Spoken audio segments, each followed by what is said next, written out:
Well, hello and welcome to Graduate Space Radio. How you doing, Dave, Dr. Beth? I'm great. Thank you so much for having me. Oh, you're welcome. I'm so glad we could do this. I feel like this is definitely one of the longest the longest waiting interviews. So I appreciate, I was sharing for everybody. We connected last year, and then things get kind of busy, and emails got jumbled. And here, I guess a couple weeks ago, you wrote me back and was like, "Would you like to do this?" And I was like, "Yeah, for sure." And here we are. I'm so grateful for that opportunity. It's terrific. Yeah, thanks. I thought if you would like to start, just tell the people a little bit about yourself. That'd be a great place to begin. Sure, absolutely. So I'm Beth Frates, and I am a physician. I work primarily in lifestyle medicine now, and you may be wondering, what is lifestyle medicine? It's a burgeoning area of medicine that uses prescriptions in exercise, nutrition, sleep, stress resiliency, social connection, and substance use elimination or moderation, depending on what's needed. And we write these prescriptions for health, well-being, and thriving. Turns out these prescriptions can also treat many chronic conditions like diabetes, high blood pressure, and even issues with weight can be helped with this type of medicine, lifestyle medicine.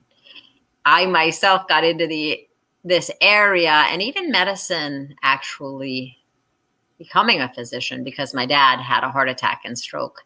So a lot of my work in the past years, since 1987 or something, has been around figuring out how we can live and thrive and prevent health setbacks like I experienced with my dad. That's beautiful. I love prevention. I guess, obviously I don't have a doctorate, but, I try to prescribe gratitude as a daily practice to everyone, for what I do. So obviously, again, I don't have a PhD, but, it's a healthy lifestyle. I partake in gratitude every day, and I assist others in hoping to create a space that allows people to be grateful.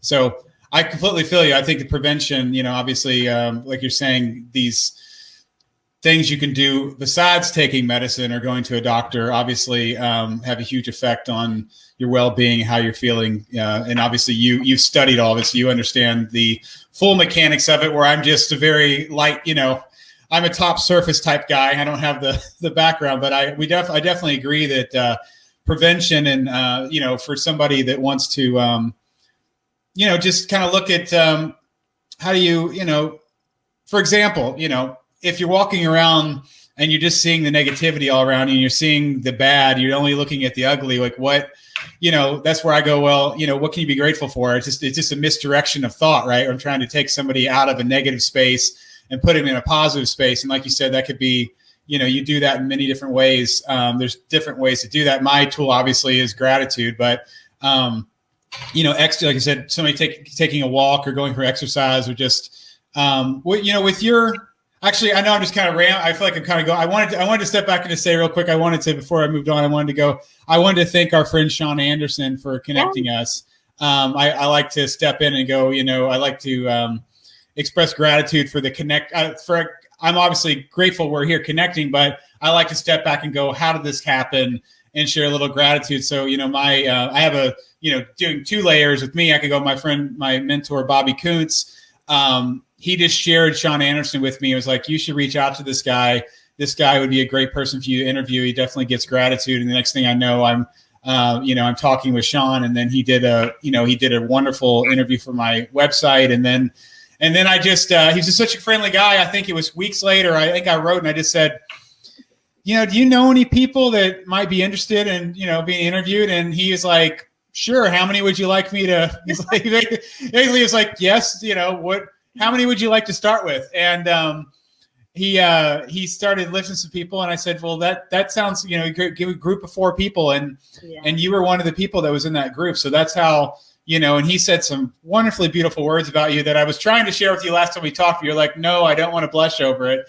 But he had some amazing, beautiful words to say about you. And what a great person to connect people. So that's my experience. And then you told me that you met him through Twitter. Is that right? That's right. Yeah. And I was going to say, there's some people who are just magnets for gratitude, right? Magnets for positivity. And I think Sean is one of those. And I did meet him on Twitter.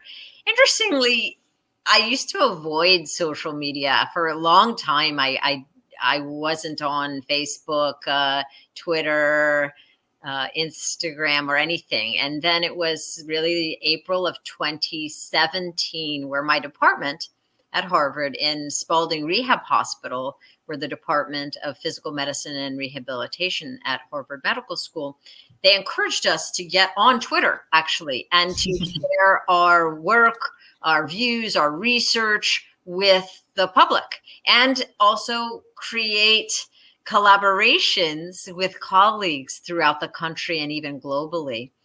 And I must tell you, I was very hesitant and almost resistant in the beginning to enter this space of social media. But I met people like Sean and now have opportunities like this with you. I've started collaborating with people at Oxford I never would have met. Of course, they're in England, and others in Greece. And it has been a remarkable opportunity. And yes, people who are like Sean, and they express a lot of gratitude on Twitter. I haven't met him off Twitter, but on Twitter, and I'm sure off in his case, they do become these magnets for others that prioritize and enjoy gratitude. Yeah, he's wonderful. And I remember talking with him and like even hearing him on another podcast, and his things like, his whole things, he wakes up and he's like, his intention is, I'm going to help 3 people today. Whatever that is, and when I've got a chance to just chat with him for a half hour, 45 minutes, I know, for one thing, I'm very grateful because I'm like, this guy has got a world of knowledge. He's given me his attention. He's given me his focus, and he wants to be here. Right. You know what I mean? Like, yeah, it shows. Point. And I do want to circle back to something you said for the people who are listening in today and perhaps to the recording later. You said something like, well, I don't have a PhD. And I would just want to express that there's wisdom, deep wisdom in all of us. And I will tell you that the greatest teacher I had in the area of gratitude was, in fact, my grandmother, grandmother, who didn't have a high school education here in the U.S. She came from Vassara, Greece when she was 18 and immigrated here to East Boston and was with my grandfather. They had an arranged marriage and they started a family, and they started a restaurant, a Greek restaurant, and they did really, really well, and they worked really, really hard. And I grew up with this as my model, but more importantly, with my grandma Rose, constantly expressing gratitude. She was grateful. You would go and I would go to her home for holidays or just for visits. I was from New York, so it would be a ride, and we'd get to grandma's house, and she would constantly be happy and express her happiness. She would be grateful for things like, Elizabeth, the sun, it's shining. It's shining. I mean, I can see her right now in my mind. Of course, she's passed away, but I can see her right now just expressing the gratitude for the sunshine. And she had a peach tree out in her backyard that actually grew peaches. I don't know anybody else who could grow peaches in East Boston, but she grew these peaches, and she was grateful for family. She was grateful for friends, for food, for opportunity. She was grateful for the joy of being able to walk to the store with me. She lived close to her grocery store, and I would go with her. And just that jaunt, that walk with her was joyful. She was grateful to see people that she knew at the store. And when we entered the store, the store clerks would run over to her, Rosie, what do you need today? And, oh, thank you for your help. And they'd help her find what she needed. And I remember being in awe of this woman, my grandma Rose, who just exuded love, loving kindness, and gratitude, and really was a great teacher of gratitude. Again, I'm just bringing this up because there's no PhD for her in gratitude. Right. It was just her being. It was her way. It was Rose. And I think there are a lot of people like that who don't have formal education in psychology or in gratitude, or like me in medicine. They don't, but they are remarkable teachers for us, and their wisdom is deep. That's so beautiful. Thank you for sharing your grandmother Rose. I love that so much. My grandmother, I feel very similar to. She, I don't know. I never met my birth. I don't have a memory of my birth grandparents, but my mom's dad remarried, and that became my grandmother. And she's the only memory I have of grandmother. My grandmother is grandma, and she actually passed away this last year. And I really, with her, like, I have wonderful memories of her just being loving and present and cooking and just family. But in the later years, my grandfather passed away. I have, memories of us just spending time together, just the two of us, which wasn't the way it really was. That didn't occur until after my grandfather passed away. It was, I'm going to go visit grandma now. It's just me and her. And I just appreciated that she was so present with me. I felt like, she lived such a long life. She buried 2 husbands, had 2 different families, but yet when I was with her, like, she was with me. I felt that obvious presence you get with somebody who is really with you. They're not wanting to be somewhere else. They're not caught up. It was just such a beautiful thing that I strive for. And yeah, she passed away this last year, but she taught me so much just in being present. And even I was sharing this morning with a friend, when I started my gratitude practice 5 years ago, we did gratitude campaigns, letters for people. And we did a week for my grandmother, and it was fantastic. So think about this, right? So you're talking about 5 years ago, I got people, cousins, and people to write letters to her. And when I knew she was close to passing, because all the stuff with COVID was going on, you were not allowed to go to the homes or anything. Her daughter reached out to me and said, well, Chris, if you want to come see grandma, you can see her tomorrow. And I immediately was like, okay, I'm going to get these letters. I'm going to print them up in big typeface just so I can give them to her, maybe read one to her, and I got all the stuff together. And the next morning I'm getting my shoes on, and my aunt, she texted me and she's like, Chris, if you come today, you can only come for like 5 or 10 minutes. And I took a moment, and I was like, that's okay. And I wrote her, I was like, that's okay. Cause I realized, I don't need a lot of time. I was thinking, I just want to do this. And then my aunt wrote me again, and she expressed that this now is not a good time. And I was obviously deflated. And, I inquired about when I could go later, and she wasn't sure. And my grandmother passed away that night. And it was really sad that I didn't get to see her. That's more me being selfish. It isn't like, I knew I didn't need, there wasn't a necessity. We loved each other. It wasn't like last words, but I thought, well, that really stinks. I had this thing in my mind, but my sister, then my sister allowed me to appreciate this situation where she said, you and grandmother loved each other. You didn't need to see her on death's bed. You didn't need that. Right. She's like, you have a memory of her the way she was, and you didn't need to see that. And I completely agree with her. I didn't need that. And I was even talking this morning thinking, I didn't need to see my mom in the hospice bed after she passed away. I didn't need to see that. I totally didn't need to see that. You know what I mean? So I was even refraining this morning going, well, I'm really grateful in this situation, even though I was so gun-ho to get there, that I didn't get there, and that was obviously my grandmother saying, don't have Chris come. That was a direct, that was directly from her. But speaking to a gift she gave me specifically out of the situation, so I come back around to it, is that day, like the cousin, the grandchildren started posting things on Facebook, and I already had these letters, right? I already had the emails up. So what I was doing, I was copying, I was pasting them in these posts. And what really clicked to me, which really amazed this experience was, when you do share gratitude, it's a really beautiful moment you create. And if you can make it something tangible, like a letter, it becomes something that can cross time.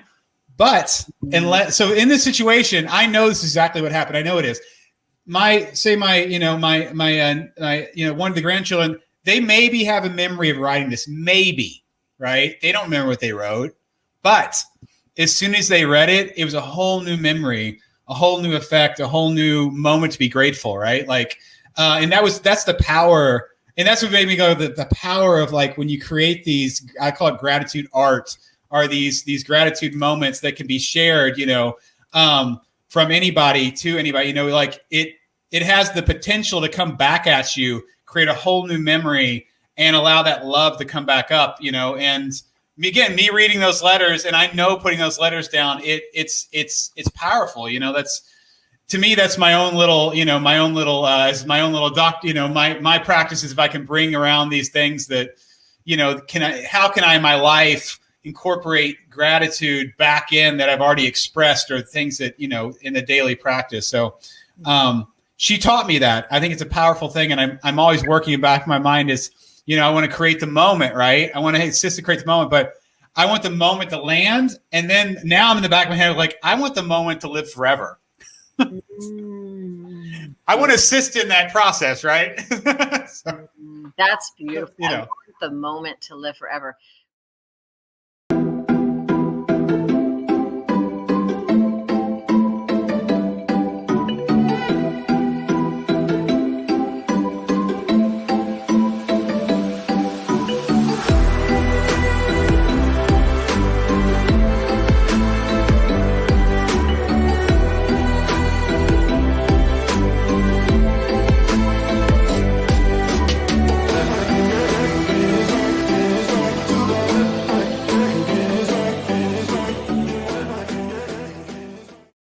Chris, that was all very powerful. Thank you so much for sharing that with me today, with everyone listening. It brought up so many things for me, and I'm thinking for others that are with us in this space right now.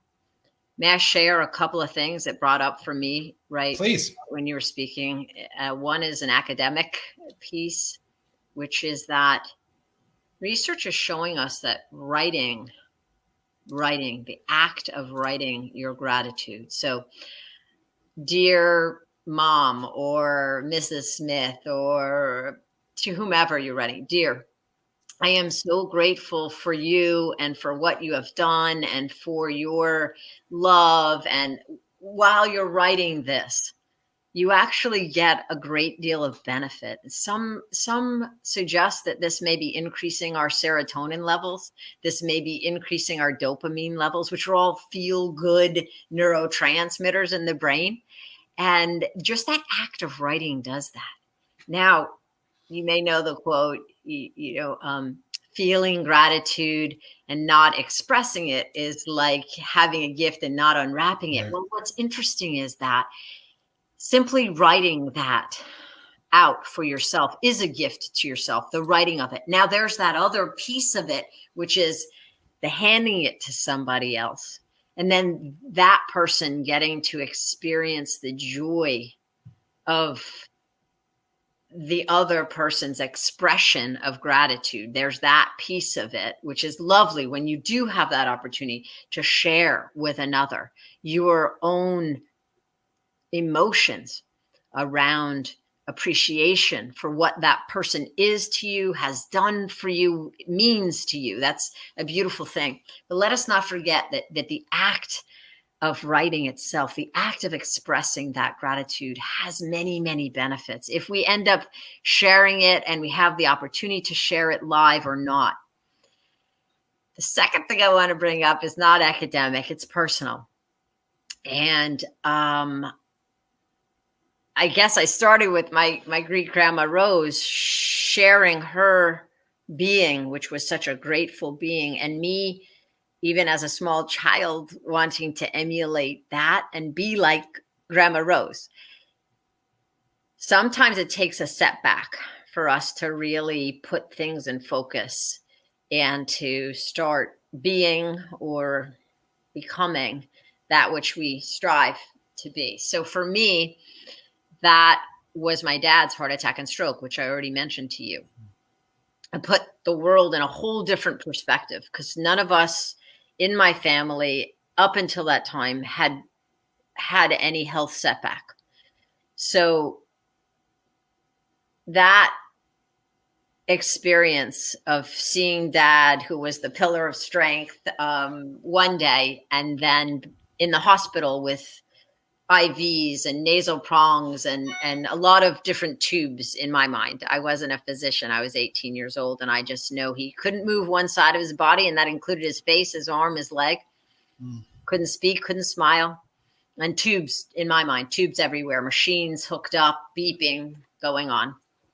And that moment on, for him, for me, for my mom, for my family, it changed everything. And we became very grateful for every day that we were all together. We were all functional. We could walk, we could talk, we could smile. And for me, it changed my relationship with my dad. It changed my dad's entire life. I mean, he made a complete recovery, I just want to say. And he also made a complete lifestyle change. So the personal story here is that I started feeling such gratitude for him every single year he was with me. So his birthday was in April, and I started that moment at age 18 to write a gratitude birthday card to him. And I did that every year. I said, I am so grateful that you are here with us for another year, that we were blessed with your presence. And in this year, you experienced graduation with me. You experienced cross country. We actually drove cross country together, my parents and I, when I was like 23. Anyway, whatever happened that year, I chronicled it in the card, and I put emotion, not just what happened, but I remember writing things like, that was a highlight for me because when we were laughing hysterically at the restaurant in Utah, I'll never forget it. And this continued on until he passed away in 2012. And I enjoyed writing it. And I didn't need research to tell me that I am expressing gratitude and experiencing an increase in neurotransmitters that are feel-good neurotransmitters. I didn't really need the research. It's interesting that it's there now, pointing that way. But what I want to say is, so my dad did pass away, and my brother and I were cleaning up the house, and also, by the way, looking for the will, which apparently we couldn't find anywhere. But anyway, that's a different story. So we were looking all over for the will, and we were going through Dad's closets, and my brother suddenly says, "Oh, what's this?" And it was one of his file systems. He had a lot of different filing systems.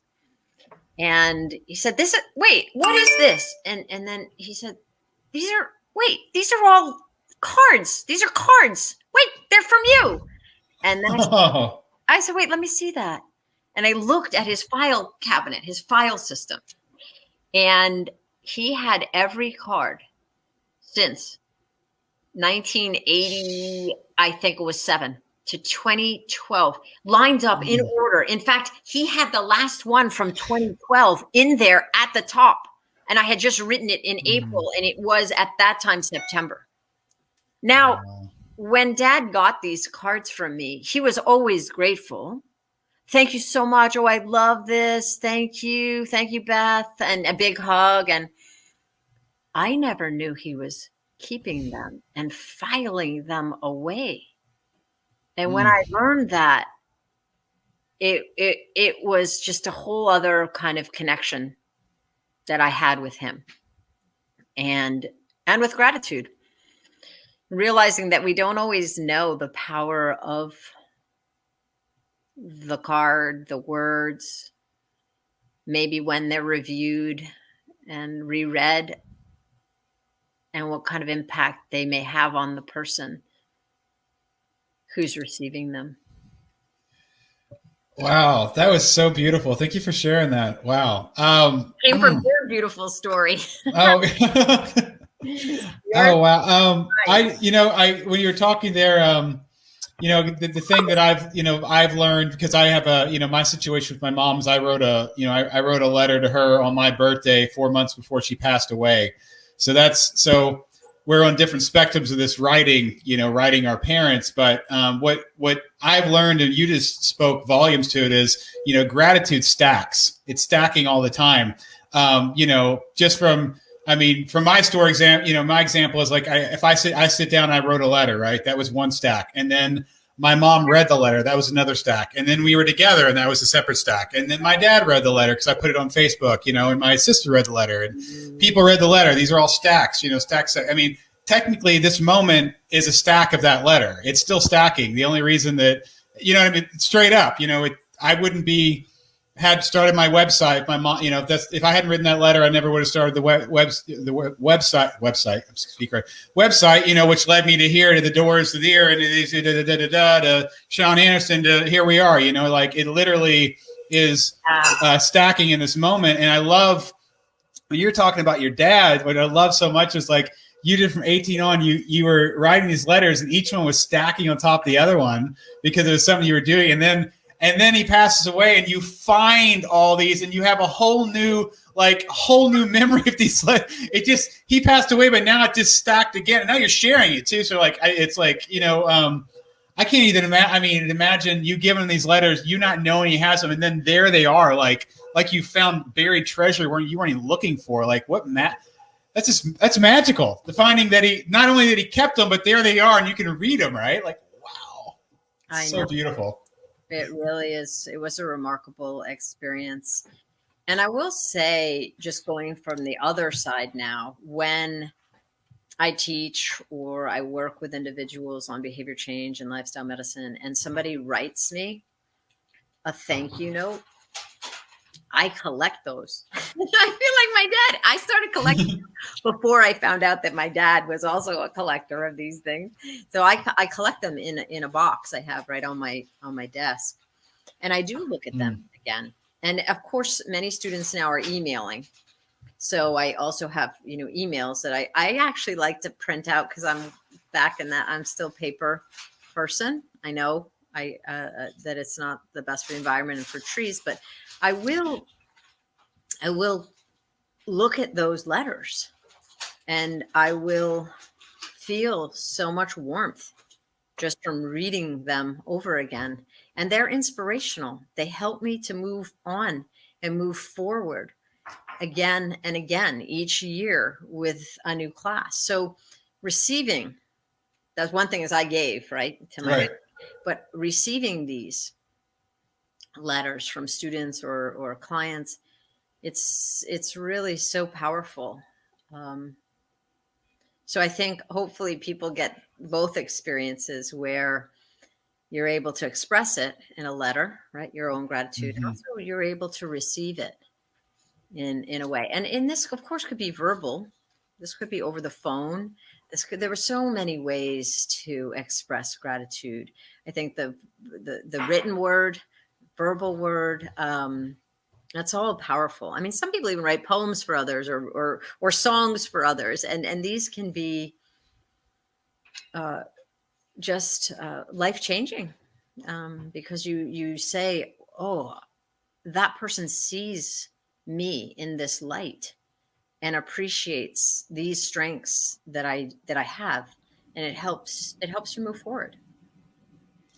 This last year I've been thinking a lot about, how, because all I want to do is be a catalyst for gratitude. And honestly, just being kind to someone, is being a catalyst for gratitude, showing up on time, or letting people, let they exist, or just being quiet. Obviously there's the more straightforward, you can have conversations about gratitude. Do you want to cut to the chase? Or just giving somebody a sandwich or anything. It's like, but the cool thing is like when you become a catalyst for gratitude, you're allowing people to be in the space with it where they can experience it. And that's its own way. And then obviously, like you said, receiving and giving, that's my way, my way of being grateful for somebody is showing up for them, or being kind to them, or listening to them, creating that space. But I think, obviously I was talking to someone this morning. It's like, I love the fact that you're keeping these letters people are giving you. Again, like keeping a journal, gratitude journal is really great. And that's like your own thoughts, which is great. But the more, if you could keep letters that you wrote to people and letters that you've received, that's like, that's such a step up, because you're creating moments with people. You can't, alone, these things can't exist. It takes this other person, it takes an experience and a moment. I love, so I never even thought about that. So it's like, it's not a gratitude journal. It's like a gratitude, I don't know what you'd call that, but it's like your gratitude scrapbook. It's like a gratitude scrapbook, or something like that. That way we got to be able to go, we get and receive. But how much more powerful is if you could we see these things come in, they could be little anything, and we put them somewhere we can find them, right? Because that's the most important thing, is somewhere we can see them. And I don't think there's anything wrong with printing it out, Beth. I think if a use of paper is printing out a letter, it's going to remind you of something good, then I think that's better than 99% of the things that are being printed on paper. Right. And as you were speaking, I was also now struck with a different thought, which is sometimes the gratitude is simply expressed verbally in the moment.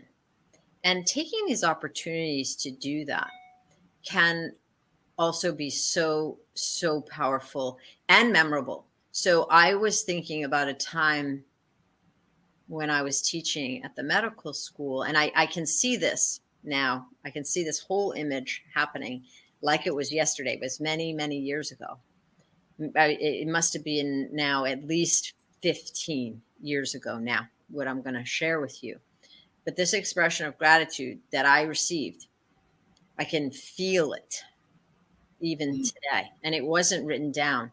And how is it staying in my memory? Sometimes something sparks it, like this conversation with you, and this memory replays. So I'm replaying it. And there's the hippocampus, the area in the brain that's really involved with consolidating memories. And I'm replaying it. So I'm now consolidating it yet again, and then verbally sharing it with you, which is a time when I was teaching. And, medical school can be very intense, and the students are under a lot of pressure at times. And at this particular time when I was teaching, had a small group of 8 students for about 8 weeks.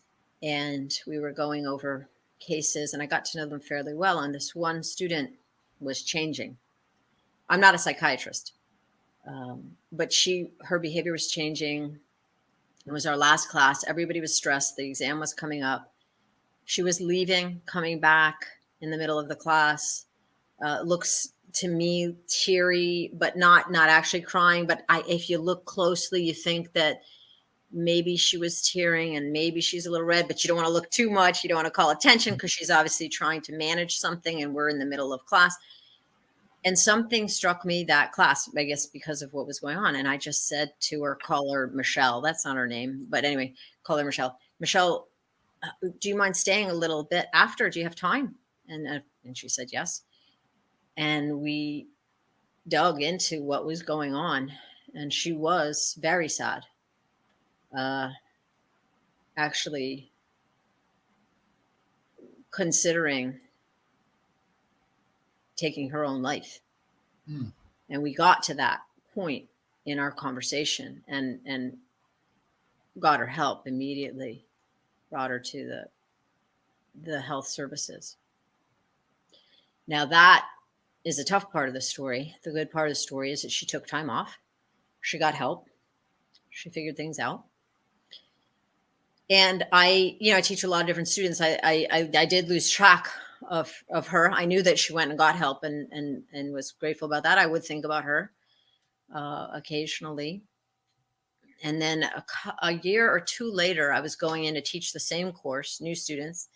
And teaching can be very demanding, right? It can, because it's not only that you're teaching the material, but you do get involved in the students' lives. And well, obviously, and specifically in that one, but that happens at different levels with pretty much every student.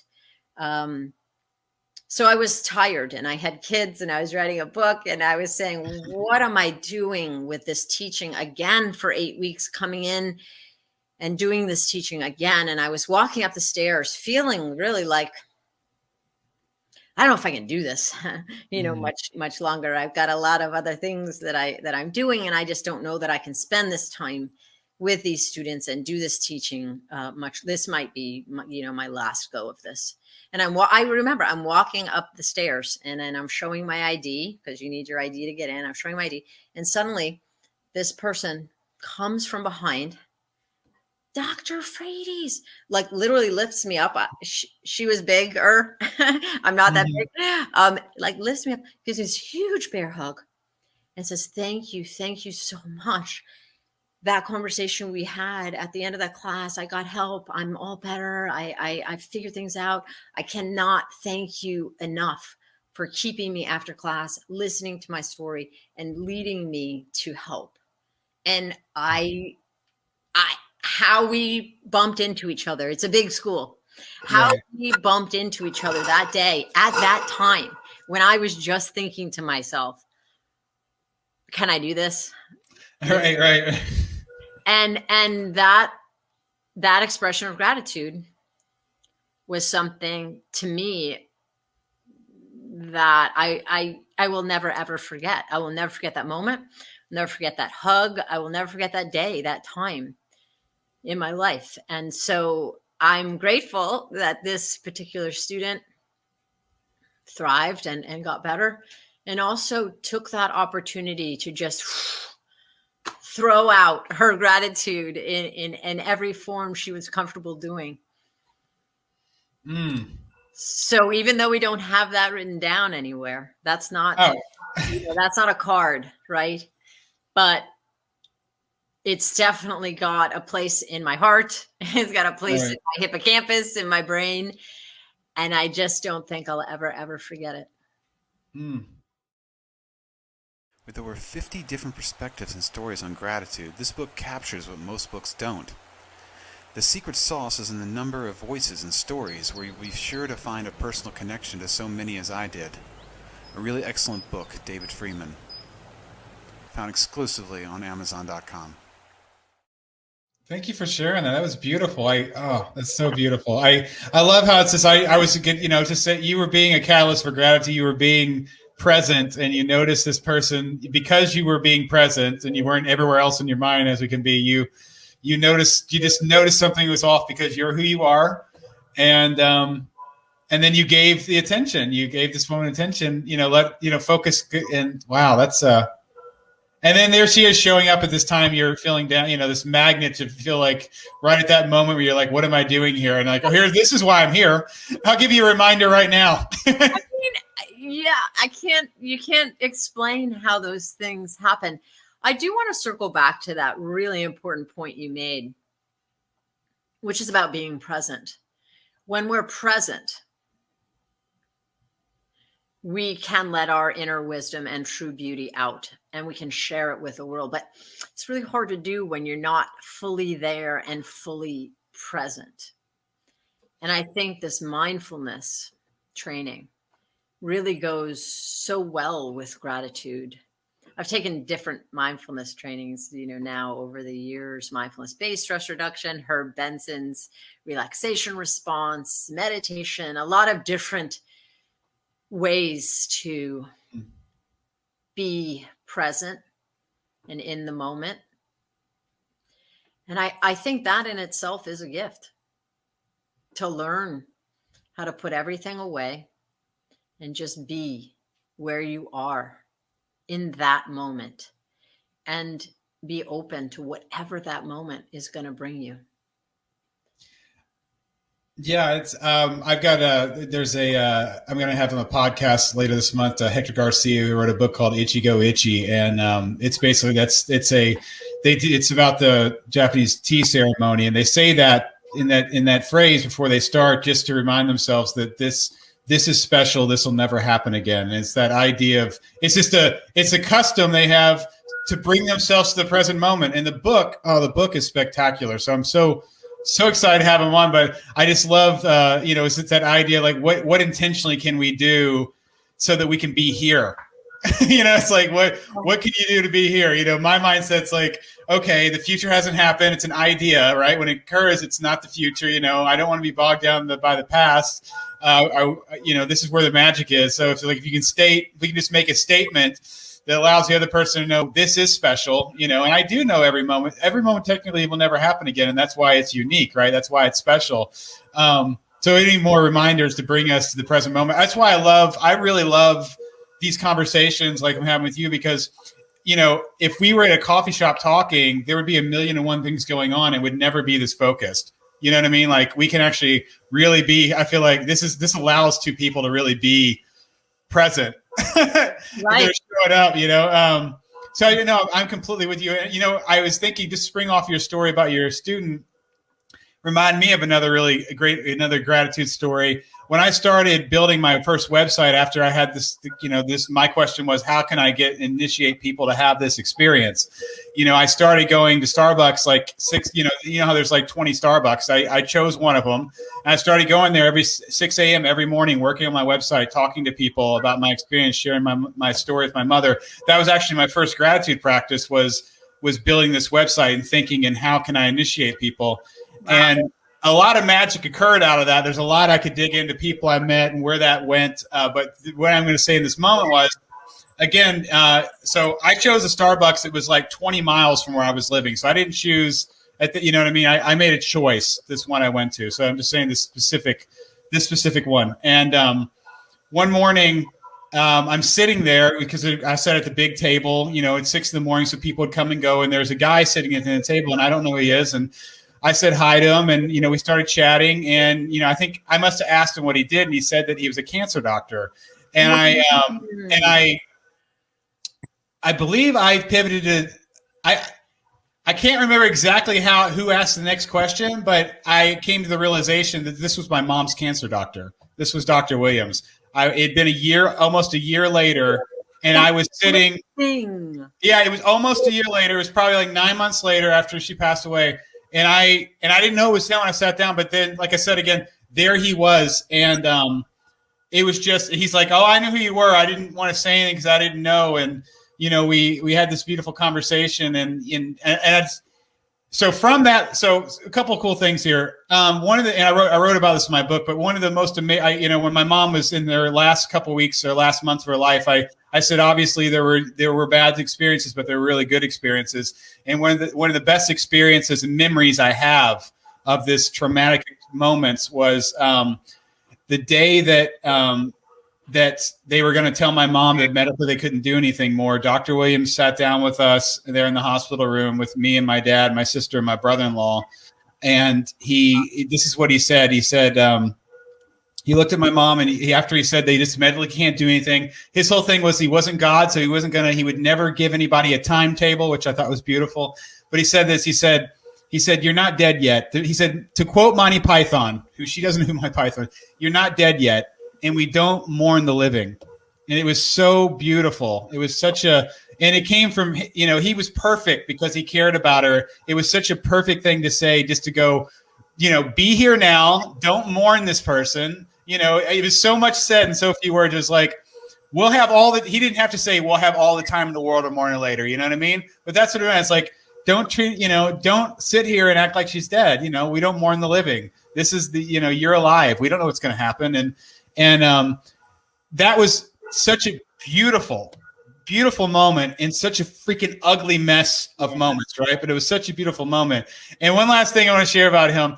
I knew my dad loved this man so much. And I talked to Dr. Williams. I said, look, I need to surprise my dad with you. I need to do this. So I actually set up, it was sometime a month or two later, I made a lie saying we were going to meet somebody else for dinner. And I set up where Dr. Williams walks in, sits down with us for an hour and a half, and magic. My dad, after we left, this is the conversation. He's like, wow, that was amazing. He's like, I think I've only been surprised 3 times in my life. And then we had a conversation about the other 2. He's like, what a gift, right? And it's because of this man, Dr. Williams. So anyways, just those things, right? That's a great story. Yeah, man, I love that guy. And I got to surprise my dad again because I was writing the book. So I wrote to Dr. Williams.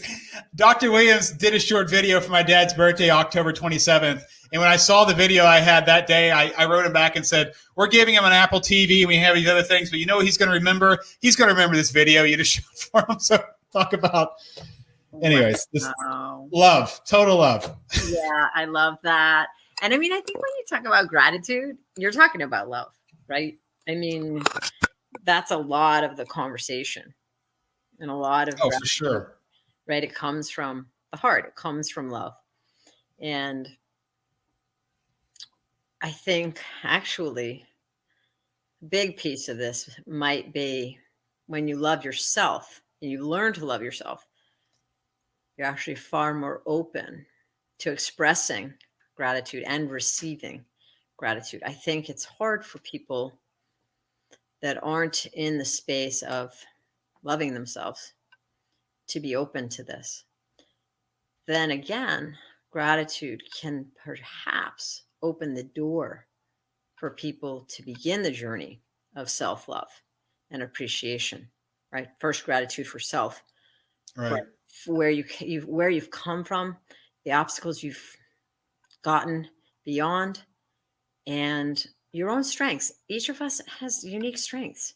So starting by feeling gratitude for your own strengths and gifts and talents, and then starting to use those to make the world a better place in some way, because you're so grateful for what you have and what you've been given. And I think maybe it all really goes back to love and feeling love for yourself, feeling love for others. And I think feeling love for self can help feel love for others. And I think others loving you can help you love yourself. So the gratitude, I guess, kind of goes full circle in the space of love. I completely agree. And, you know, I was interviewing my friend Dino Sutter last year, and I asked him, what does gratitude mean to you? And he said, it means I am enough. He was quoting Renee Brown, I am enough. And I was like, yeah, there it is. Loving yourself. You know, gratitude is for, you know, it should exactly start with you. You know, in my book, I had my friend Medea wrote a letter to her. The gratitude essay that she chose was a letter to herself. Wow. Not to forget to appreciate who she was, her strengths and her fault. And, you know what I mean? And I'm completely with you. I have this practice I call gratitude cubed, where if you are in a grateful state and you love yourself, you have to be in a grateful state. You got to love yourself. You can look back and say, whatever happened is okay. It's okay because I'm here. If I appreciate where I'm at, I have to take the good with the bad. You know, and go, I love who I am. I'm grateful for where I am. It's all okay. It's all okay.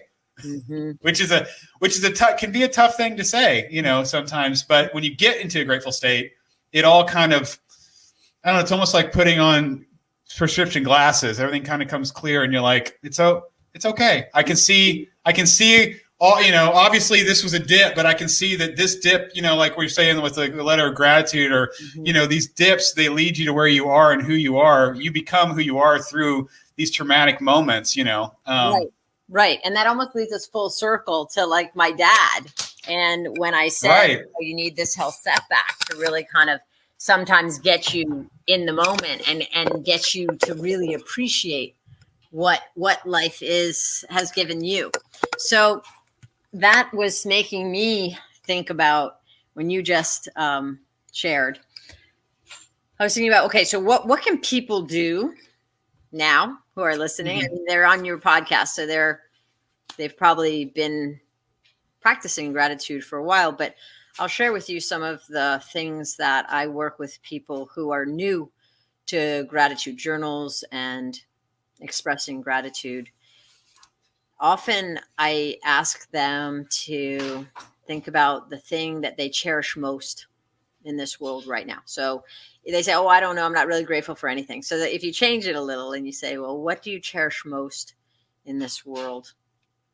And oftentimes they'll say something like, it's usually a being, right? A person, an animal, something that they really feel a connection with.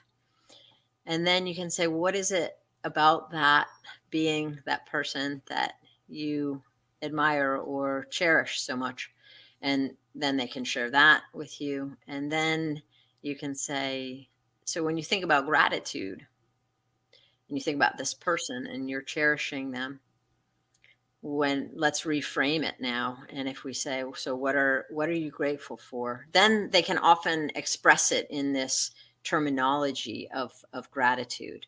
But a lot of people, they're not familiar with it. And it can be such a fabulous tool personally, but also professionally. There's research that shows that people at work, when they experience gratitude, when they express gratitude, they actually are more productive. They have more high quality connections.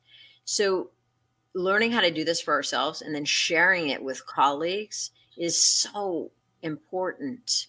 And it's a way for us to, like you said, stack the gratitude. And when I've been working now with physicians through COVID and trying to get through the tough times, we talked about gratitude a lot. And many of them now are starting their meetings, their department meetings, their division meetings with other physicians, and they're going to talk about problems, patients, et cetera. They start with, what am I grateful for today? And that changes the whole setting of the meeting, because you're starting at a space of gratitude. So that's also something that people can do. I've done this with clients who are not physicians, but who are working for a healthier lifestyle. And what we've done there is, at family dinners, you start the dinner with, what are you grateful for today? So these are some tips for people that maybe, as I say, are fairly new to expressing gratitude. Maybe for those of your listeners who are thinking about expanding it into their family structure or into their lives professionally, this could be ways to do that. In fact, I also know a colleague, another physician who's working as the head of a division in a hospital. And what he's done is, there's a whiteboard outside the elevator, and the people can put on the whiteboard, it's a daily gratitude space. So you can put on, you can put on the whiteboard what you're grateful for. You don't put your name, you just put the item for which you feel gratitude up, or the person, or the project, whatever it may be, or the sunshine, bring it back to, Grandma Rose. You just put it up on the board. And that is a way of bringing gratitude into the workspace. I love that. I've been talking with the hospital administrator in Savannah about incorporating gratitude into the hospital. And we were, she was talking about, I've created these things called gratitude stickies. So it's similar to what you're talking about, except you don't have to have a dry erase board. What the great thing is it has like 1, 2, 3 on it. So you can write what you're grateful for or who you're grateful for. And then you can stick it in a common space where you have a wall of people sharing what they're grateful for. And it's part of a daily practice. So if somebody was getting into gratitude, they could take, the great thing is they could take, 28 of these, and they could do it for 28 days. And when you're done, you've got this wall of stuff you can actually walk up to remind yourself, right? Again, like the reminder to go, it becomes its own like gratitude artwork on the wall. But I love this. I love the common, making gratitude like a common space somewhere in an office. I mean, for example, these stickies, she's even going to use these for the people that do 5 to 10 days where they actually have to be in the hospital. So when they're doing these morning meetings, the staff's going to hand them each a sticky, and it'll be their desire or not if they want to write on it. But when they do, they can stick it in this common area. And then again, like you're building, the cool thing about that is you're building this wall, right? And what happens is when somebody walks in, it creates the space. Right. just the physicality of it creates the space. It's almost, it's almost like it's powerful imagery, Right. I think anybody can incorporate that with I love dry erase board. It's a great idea. Chalkboard, or even sticky cards on the wall. Yeah, I like the sticky notes a lot. And of course, in the area of, in the time of COVID, if you're using the dry erase, you want to have the dry yeah. that have already been used, and they go in a jar, and then the fresh dry erase, and then you need to go through the process of cleaning those. So you don't want to necessarily be sharing that right now, but the sticky notes you could do quite easily. Again, with a fresh pen and all that. I'm just trying to be aware. Right. Of course. Yeah. Safety first. of everything. But I really like the sticky note idea, in that you can almost plaster an entire wall with that, and you can just keep on going. That's a really nice idea. I'm glad you shared that. Oh, you're welcome. When I start getting the pictures, I've already got the gratitude stickies developed that we're deciding on the colors for them. And as soon as I start using it, I'm going to get images of it. So I'm really excited. When that time comes, I'll definitely share it with you. I'm trying to build out ideas that can travel and go anywhere. But that, I'll tell you what's really cool about that idea actually came from, I had a guest on the podcast, and I asked him some of their, like, what do you do daily? And he said that when he wrote down what he was grateful for, he would do it on a 3x5 card, and he put it in his pocket so that he could walk around with it all day. And I was like, wow, I was thinking, isn't that a great idea? So therefore it's in your pocket, then that's where that idea thought. I was thinking, well, if you can write down something, and then how can we put it somewhere you're just going to see it? And it was like, okay, I think a sticky card will work great for that. So we'll see how it goes. I like that a lot. That sounds terrific. And I look forward to hearing about the updates and seeing the photographs, like you said. Yeah, thank you. Well, I know you did a great job of answering a bunch of the questions I didn't ask, even though we had that list of questions. Oh, right. Yeah, it all came out, hopefully. Oh, no, it was great. I didn't know, I only got a couple more minutes here. I didn't know if you'd like to speak a little to your, to the book, The Lifestyle Medicine Handbook. Would you like to share a little bit about that? Or? Sure. So I don't get any proceeds from this book. All the proceeds go to the American College of Lifestyle Medicine. Mm-hmm. And the book itself is about those pillars of lifestyle medicine I mentioned originally: exercise, nutrition, sleep, stress resiliency, social connection, and then substance use, moderation, or elimination. Those are our 6 pillars in lifestyle medicine. And the book goes through some live and learns. So examples of where I was counseling patients in these areas, and mm-hmm. what was effective, what was less effective. It also has all the data, all the research, all the different studies that have been done that show that exercise is just like medicine. And in fact, there's a gratitude space. There's a chapter called Positively Positive, and I review a lot of the gratitude research in that chapter. And it's available on Amazon. It's called the Lifestyle Medicine Handbook. Beth Frates and John Bonnet, Rich Joseph, and Jim Peterson and I are the co-authors. If you just Googled Lifestyle Medicine Handbook and Beth Frates, Frates, it would pop right up, and you could get it also in an ebook version as well as a hard copy. And hopefully it will help you to lead a healthy life, to adopt and also sustain healthy habits for a lifetime. That's beautiful. Thank you so much. I'll make sure I put a link in the show notes for that. And if people want to reach out to you, is the best place your website? Yep, the website or Twitter. That's the social media platform I use mostly. It's at Beth Frates MD. Okay, well, I'll make sure I put those in the show notes. And thanks for sharing a little more about your book. I definitely want to read those. I'm excited to read about the gratitude studies that you looked at, and that sounds like that'd be a really great. Even somebody I was talking to this morning, he's working on a thesis around gratitude. I'm sure that's something that, being you've done all the work for compiling, I'm sure it's fantastic. Well, hopefully it will be useful. That's the idea. If it's useful, I'm happy. I'm grateful.